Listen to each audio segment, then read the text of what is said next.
Salut tout le monde, salut les Monégasques. Eh bien, bienvenue, re-bienvenue après cette trêve internationale. Donc, on se retrouve pour un débrief de la 14e journée de Ligue 1, Caen-Monaco. Alors, comme je le disais, il y avait la trêve internationale, donc on avait eu le temps un petit peu de souffler, un petit peu de respirer, un petit peu le temps de retrouver nos esprits. Et donc là, il fallait remettre le bleu de chauffe, il fallait repartir de l'avant avec un match assez chaud, un match un peu alerte rouge, parce que c'était un match de bas de classement. Et Monaco avait besoin de gagner ou de prendre un point, mais l'idéal c'était 3 points. Et donc l'objectif à Caen, c'était simple, c'était soit on reprenait l'hémorragie, soit on la stoppait. Et voilà, on a gagné, enfin, on a enfin gagné. On n'attendait plus et voilà, c'est une petite victoire, 1-0, mais voilà, on a réussi. On revient de Caen avec 3 points, ça fait un bien fou pour le moral. Et donc du coup, ben, voilà, l'hémorragie est stoppée. Et on repart voilà, avec un peu de baume au cœur. Enfin. Mon impression générale sur ce match, eh bien, comme je l'ai dit, c'est une petite victoire. Donc c'était pas un grand match, c'était pas voilà, une révolte de qualité, on va dire, mais c'est une victoire qui fait un bien fou au moral, parce qu'on va voir, le contexte était encore assez difficile par rapport aux absents, par rapport à la situation du classement, par rapport à tout ce qui tourne autour de l'AS Monaco en ce moment. Et donc mon impression globale, c'est que les joueurs qu'il y avait sur la pelouse ont bien fait les choses. C'est-à-dire, voilà, c'était pas un grand Monaco, c'était pas des grands joueurs, c'était pas une grande prestation.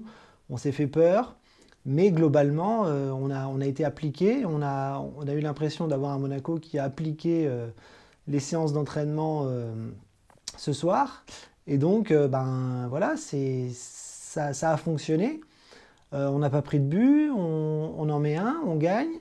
On retrouve un semblant de solidité défensive. Un milieu de terrain un peu mieux que d'habitude. Enfin bref, tous les joueurs étaient concernés.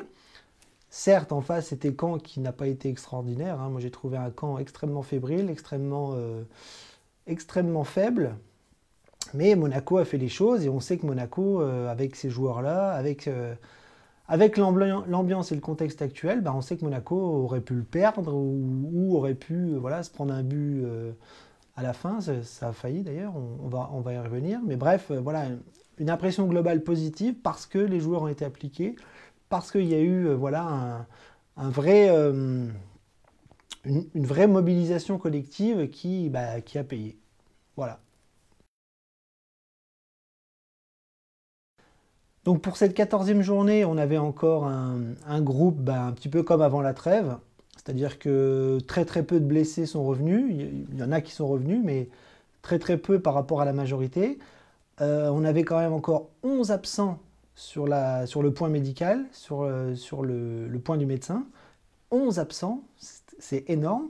Et en plus de ça, on avait des absences cumulées avec Bareka, donc Radji qui n'était pas là, Subasic qui n'était pas là. Donc encore presque une petite quinzaine d'absents. Donc voilà, une hécatombe qui finalement c'est pas trop résorbé.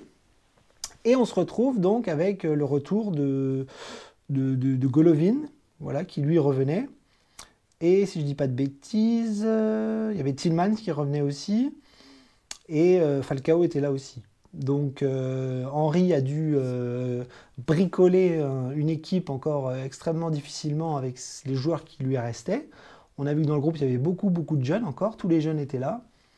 Donc on repartait encore sur un match catastrophique. Et puis voilà, finalement, ça s'est bien passé. Donc l'équipe, c'était Benaglio dans les buts, Jemerson aux côtés de Badiachil dans l'axe, sur les côtés le retour de Pierre Gabriel, Henriks sur le côté gauche, milieu de terrain Tillmans aux côtés de Benasser, sur les côtés Golovin et Chadli, et devant Diop avec Falcao. Donc une sorte de 4-4-2 qu'on avait pu voir dans les matchs précédents. Sur le banc, on avait beaucoup de jeunes, hein, Badiachil, Panzo, Massengo, Silla et Isidore. Donc voilà, encore un groupe extrêmement jeune et une équipe bricolée par Henry assez difficilement. Pour cette première mi-temps, ben, on a un Monaco qui rentre dans le match doucement, timidement, un peu comme d'habitude. C'est-à-dire, je vois pas un Monaco avec le bâton entre les dents, avec voilà, une envie de tout défoncer. Non. Un Monaco appliqué, un Monaco qui essaye de bien faire, et un Monaco qui a quand même majoritairement le ballon, mais qui se crée pas beaucoup d'occasions. C'est assez difficile devant, mais voilà, derrière c'est assez costaud, milieu de terrain ça essaye de construire, et voilà, un petit Monaco, mais qui est appliqué. Pour la première mi-temps, j'ai noté 3 occasions franches des deux côtés. Donc à la 10e minute, une tête de Beauvu qui passe à côté du but. Voilà, une petite errance défensive qui fait que le joueur arrive à mettre sa tête, mais il la met à côté. 37e minute, bah, on a un coup franc de Chadli assez bien tiré, un petit peu à la Juninho, un coup franc un peu flottant qui pose des problèmes à Samba, qui la repousse difficilement, mais après il y a un petit cafouillage et on n'arrive pas à la mettre au fond. Et à la 40e minute, 5 minutes avant la mi-temps, on a Pierre Gabriel qui met sa tête sur un coup franc canet, et le corner, pardon, a fait direct, et Pierre Gabriel la sauve bien, et Benaglio peut le remercier parce qu'on ne la prend pas là-dessus. Voilà, sinon première mi-temps, pas d'autres occasions très très franches. Je me rappelle de Diop qui a essayé difficilement de se créer les occasions, mais bon, voilà. Rien de franc et rien de bien folichon pour les deux équipes en première mi-temps. La deuxième mi-temps, on se dit que Monaco va... enfin, on espère que Monaco ne va pas s'écrouler. Après une première mi-temps, bah, finalement, qui s'est à peu près bien passée. Voilà, on ne prend pas de but, on n'en marque pas non plus, mais voilà, on se dit, deuxième mi-temps, est-ce que Monaco va s'écrouler comme d'habitude ? Ou est-ce que Monaco va continuer comme ça et puis essayer, sur un malentendu, d'avoir une contre-attaque et de marquer? Et finalement, la deuxième mi-temps est beaucoup plus animée avec, dès la 55e minute, un coup franc. Un coup franc pour Monaco, qui, suite à une faute sur Heinrich, je crois, qui essaye de dribbler dans un petit périmètre et qui s'effondre. Et là, Falcao prend le ballon. Falcao caresse le ballon, a très très envie de le réussir. Et là, on se rappelle un petit peu du match contre Dijon il y a quelques temps, où il avait mis 2 magnifiques coups francs. Et là, on se dit, pourvu qu'il la mette au fond, pourvu qu'il la mette au fond. Et il réussit. Il réussit, voilà, il apprend parfaitement. Le mur est un petit peu à l'ouest, j'ai l'impression. Ça saute, mais voilà, ça ne met pas la tête, ça ne met pas le corps. Enfin bref, le ballon est bien enroulé, et voilà, ça va sur le côté droit de Samba, le gardien canet. Ça rentre, 1-0. Et là, on se dit, il y a peut-être une opportunité de battre Caen, et peut-être d'en mettre un deuxième. Et voilà, on dit, il faut continuer comme ça. Même si on connaît les matchs précédents où Monaco s'est toujours fait remonter, Monaco a toujours fait des conneries défensives ou au milieu de terrain, et voilà, on connaît le scénario. Donc là, on se dit, voilà, Caen va sûrement égaliser. Et le match monte en intensité, et à la 64e minute, on a un corner dangereux de Chadli, voilà, qui est arrêté par Samba. À la 70e minute, on a Golovin, Tillmans et Falcao qui se retrouvent comme par miracle devant le gardien avec une offensive extrêmement dangereuse. Donc là, le 2-0 est tout prêt. Et là, Golovin décale Tillmans sur la droite qui fait une frappe de merde, et Falcao ne peut pas la reprendre. Enfin bref, le cafouillage complet sur cette offensive. C'était la plus belle occasion de Monaco en deuxième mi-temps. Ils auraient pu tuer le match. Ils ne le font pas. Et là, on serre les fesses. On se dit, mon Dieu, pourvu que Caen ne revienne pas. À la 79e minute, on a Samba qui arrête encore une offensive monégasque. Donc voilà, on pousse. On est quand même beaucoup mieux dans cette deuxième mi-temps. Mais on n'arrive pas à marquer ni à se créer d'occasions très très franches. À la 85e minute, on a Benaglio qui, lui, par contre, fait un arrêt assez important sur une offensive cannaise. Voilà, sur le côté droit de son but, il arrive à mettre la main, le ballon frôle le poteau. Donc un bel arrêt de Benaglio. Et à la 88e minute, on se rapproche vers la fin du match, et on a un nouveau coup franc pour Tillmans. Et là, on se dit, peut-être qu'il va imiter Falcao, il va la mettre au fond. Et il frappe et ça passe pas très loin parce qu'elle frappe la barre et elle est plutôt bien tirée. Et c'est pas au fond, mais encore une belle occasion pour Monaco qui s'en crée régulièrement. Et on se dirige tout droit vers la fin du match. Et là, on se dit, ah là là, on la tient cette victoire, on va y arriver. Et à la 90e minute, on a Armougom qui tente une frappe de loin, assez hallucinant. Je sais pas, il doit être à 30 mètres. Un ballon revient vers lui, il frappe, elle passe pas loin de la lucarne. On se dit, oh là là, ça y est, quand repousse. On arrive vers la fin du match et on va craquer parce que Monaco est en crise, parce que Monaco va pas bien. Et donc forcément, la victoire va encore nous échapper. Et on se dit, pourvu que la fin arrive vite.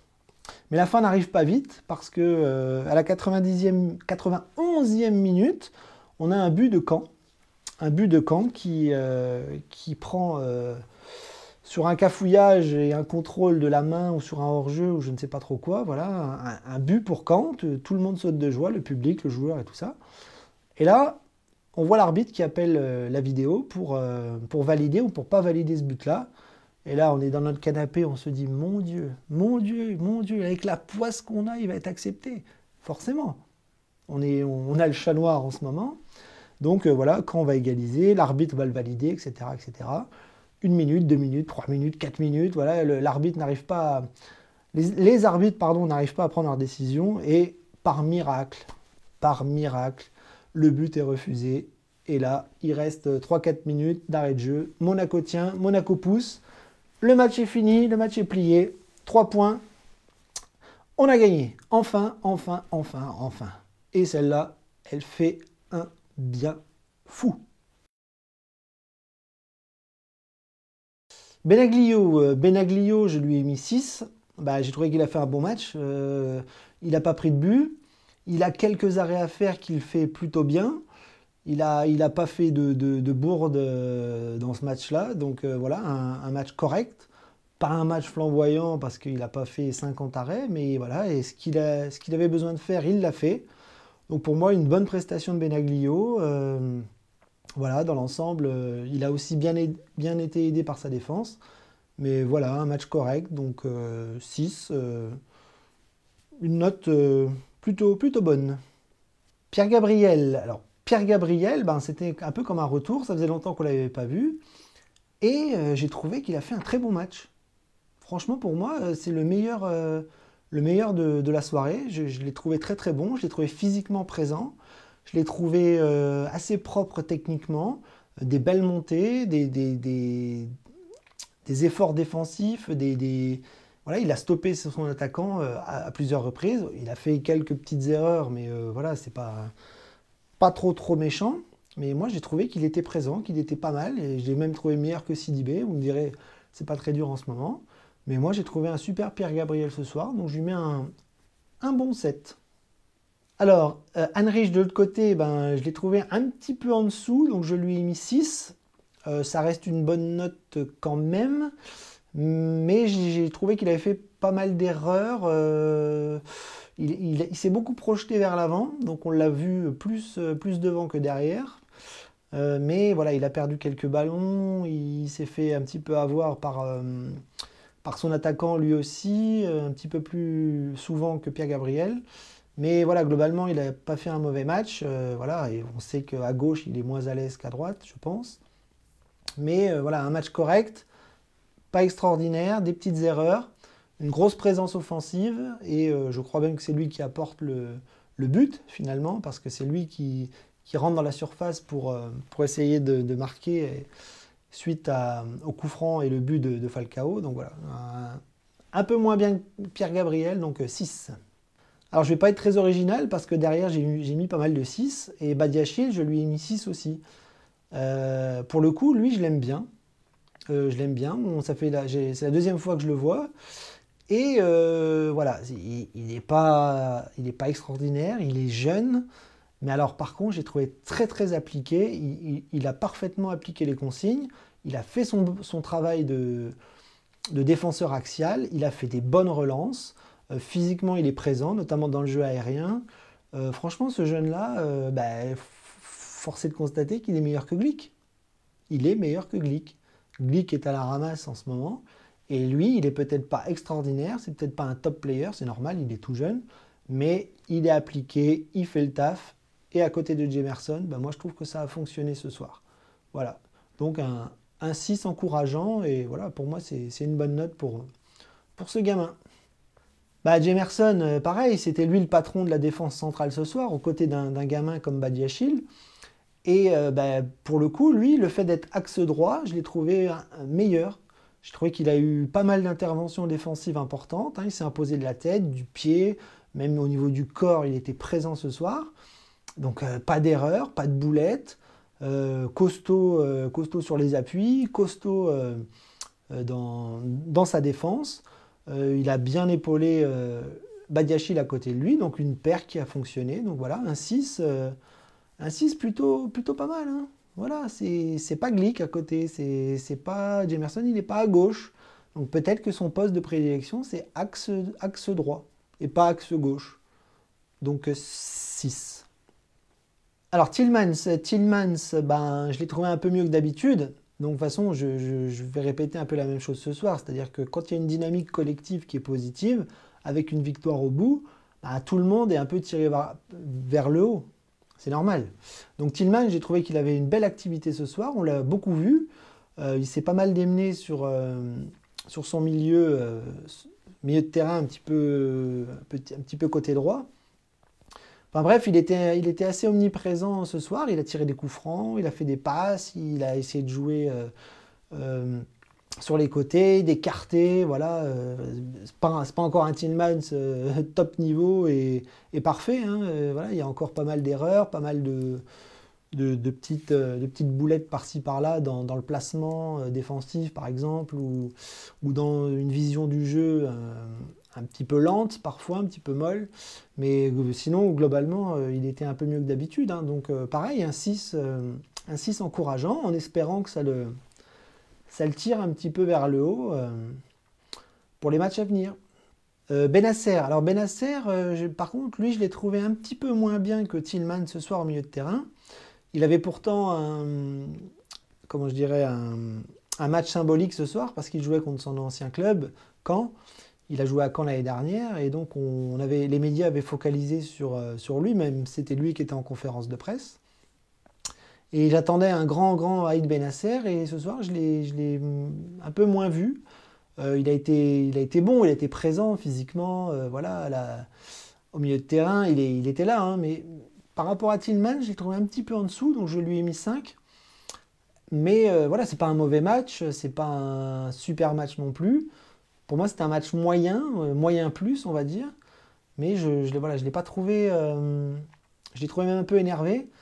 Oui, justement, peut-être par rapport au contexte, par rapport au fait de revenir à Caen. Donc peut-être un peu, voilà, moralement un peu tendu, un peu nerveux. Donc voilà, un petit peu plus d'erreurs que d'habitude.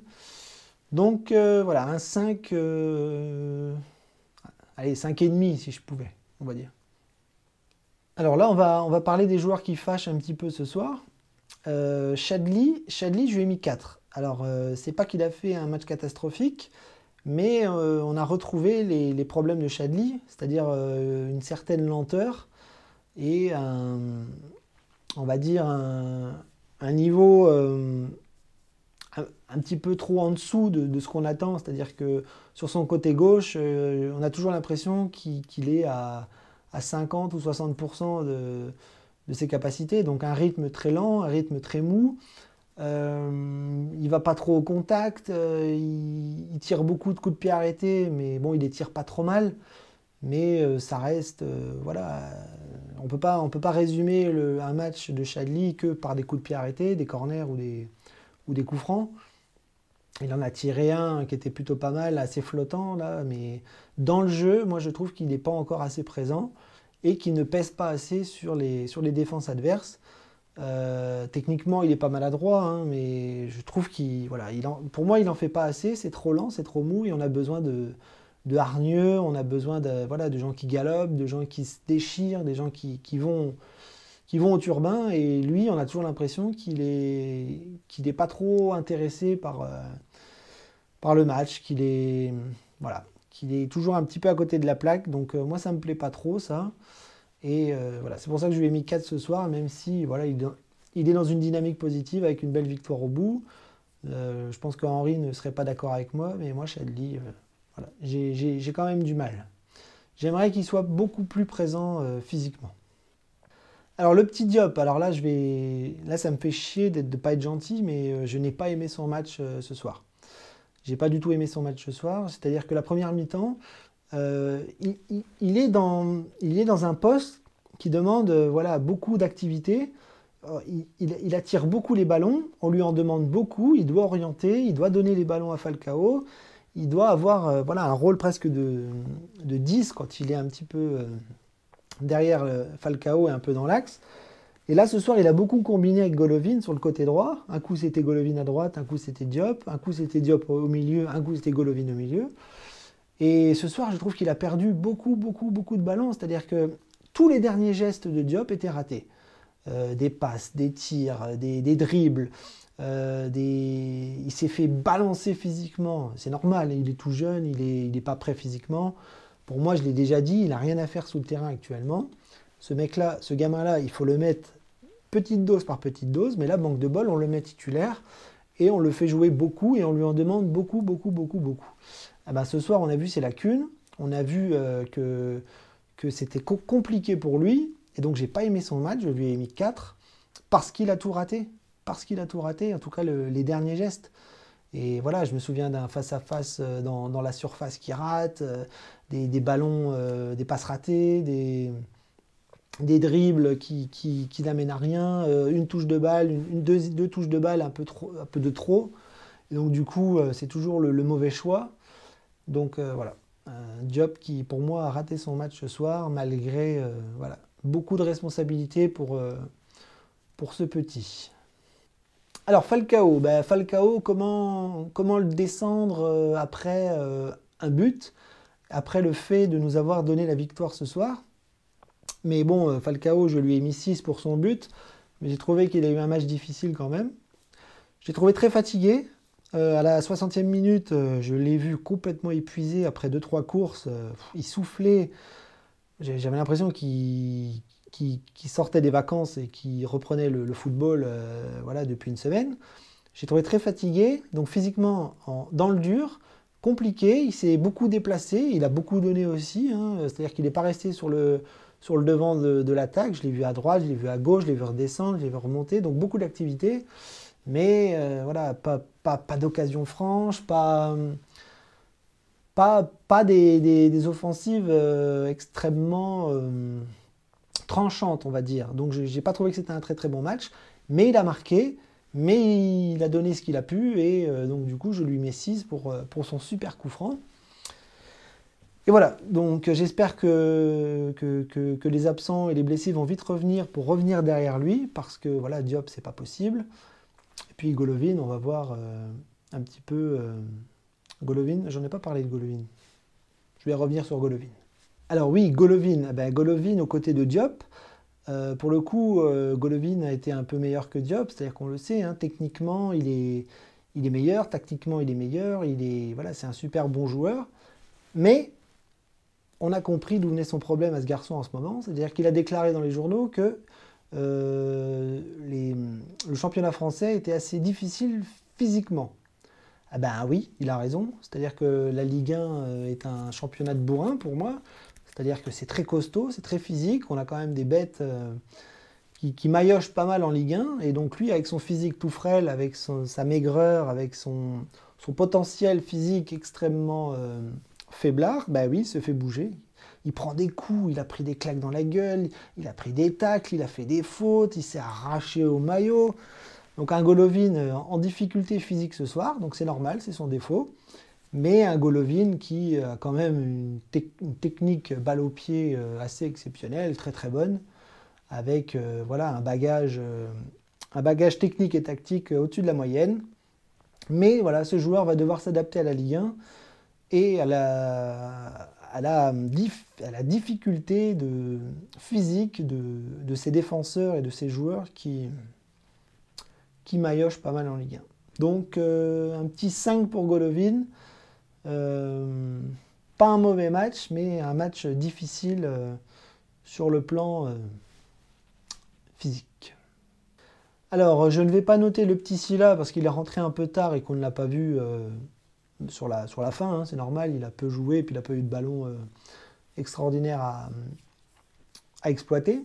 Par contre, on va faire Pelé et Grand Cyr ensemble, je leur ai mis 5 à tous les deux, parce que Pelé est rentré sur l'aile droite. Alors là, j'ai pas compris. J'ai pas compris pourquoi Thierry Henry l'a fait rentrer à ce poste-là, hein. Je pensais plus que c'était un axial défensif. Là, il s'est retrouvé presque ailier droit, donc voilà, et on n'a pas trop pu voir ses qualités d'attaquant, hein, appelé, parce que je pense que ça n'en est pas un. Donc il a fait de la figuration pour moi à droite, hein, il a fait ce qu'il y avait à faire, sans plus. Donc voilà, la moyenne, 5. Et Grand Cyr, pareil, Grand Cyr qui a essayé de percuter un petit peu sur le côté gauche, lui, mais voilà, il n'a pas fait grand-chose, hein. Et je me souviens d'une percée où il a essayé de frapper, une belle frappe d'ailleurs sur Samba, où il passe toute la défense, mais pour le reste, voilà, rien d'extraordinaire. Donc 5 pour les deux remplaçants rentrés en jeu. Alors, ben, on va faire vite, hein. Le coup de cœur, vous l'aurez tous deviné, ben, c'est la victoire. C'est la victoire. Enfin, les 3 points. On ne l'attendait plus, hein. Les mois passaient, voilà, on perdait. On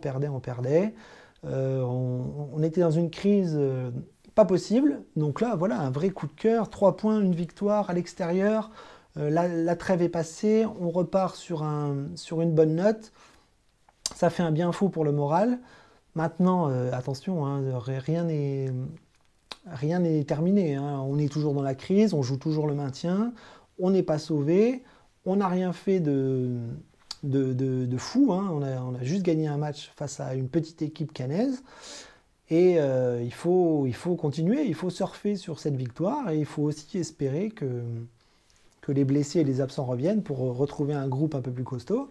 Mais voilà, ce soir on est content, on a 3 points, ça fait du bien, voilà, ça fait du bien de regagner et je pense que ça va faire du bien à tout le monde, hein, aux supporters, aux joueurs, à Thierry Henry, au président, vice-président, enfin à tout le monde. Tous ceux qui aiment l'AS Monaco sont contents ce week-end. 3 points, on les prend et on va essayer de les bonifier rapidement. Alors mon coup de gueule par contre, ben, je suis désolé, mais on va revenir encore sur les choses qui fâchent, mais c'est au niveau des absences. Pourquoi ce soir on n'a toujours pas Ronny Lopez et pourquoi on n'a toujours pas Subasic, hein? Moi je suis désolé, hein. Alors peut-être que Subasic, personne n'en veut dans les cages comme titulaire actuellement parce que Benaglio fait le taf et que Subasic, voilà, il y a plein de gens qui ne veulent pas le voir dans les buts de Monaco maintenant, ce que je peux comprendre, mais Ronny Lopez, qu'est-ce qui se passe?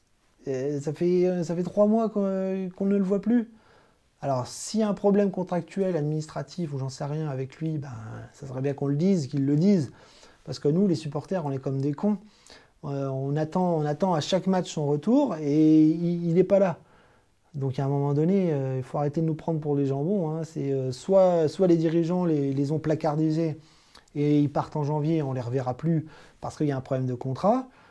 Soit il est réellement blessé, mais qui nous le disent franchement, quoi. Enfin, on ne sait pas, on ne sait plus. Ronny Lopez devait être établi depuis bien longtemps. Il n'est pas là, il n'est plus là. C'est notre meilleur joueur de l'année dernière et ça casse les bonbons. Voilà, ça casse les bonbons. On a assez de blessés comme ça, on a assez d'absents comme ça. Il faut que les non-blessés reviennent et rejouent, quoi. Voilà, qu'importe les problèmes. Si c'est des problèmes extra-blessures, bien sûr. Donc voilà, un coup de gueule, j'en ai marre, je veux voir Ronny, je veux le revoir. Et même Subasic, même sur le banc, je veux le revoir. Voilà, c'est dit. Bien, eh ben, on va finir ce débrief avec un grand sourire. C'est-à-dire que ben là, pour le coup, l'objectif est atteint ce soir. Il fallait stopper l'hémorragie ou reprendre l'hémorragie. Enfin bref, il fallait qu'il se passe quelque chose et on a réussi à stopper l'hémorragie. C'est-à-dire qu'on est toujours en crise, on joue toujours le maintien, mais on a gagné, on a pris des points, ça fait du bien pour le moral et on va essayer d'enchaîner une autre victoire la semaine prochaine. Alors là, pour le coup, ça va être un petit peu plus compliqué parce qu'on reçoit Montpellier, mais on est chez nous, on est au Louis II, on est à la maison, on a gagné à Caen. Voilà, il faut enchaîner avec une victoire, quelle que soit l'équipe en face, tant que c'est pas Paris, tant que c'est pas des équipes en forme, certes, Montpellier est en forme, mais il faut surfer sur ce qui vient de se passer ce soir. Donc on va essayer de positiver, on va se dire que l'objectif est atteint, et puis que la semaine va être bonne pour bien bosser, pour retrouver des cadres absents, des blessés, on l'espère tous. Je l'ai dit juste avant, hein. Je ne veux pas les citer, hein, tous les blessés, on les connaît. Mais voilà, on espère que cette victoire va nous booster. Alors entre-temps, il y aura un match de Ligue des Champions, mais ça, la Ligue des Champions, on n'en a plus rien à faire. On va à Madrid, on va sûrement prendre une déculottée, forcément, c'est plus la même planète, hein, c'est quasiment un autre sport que font les Madrilènes.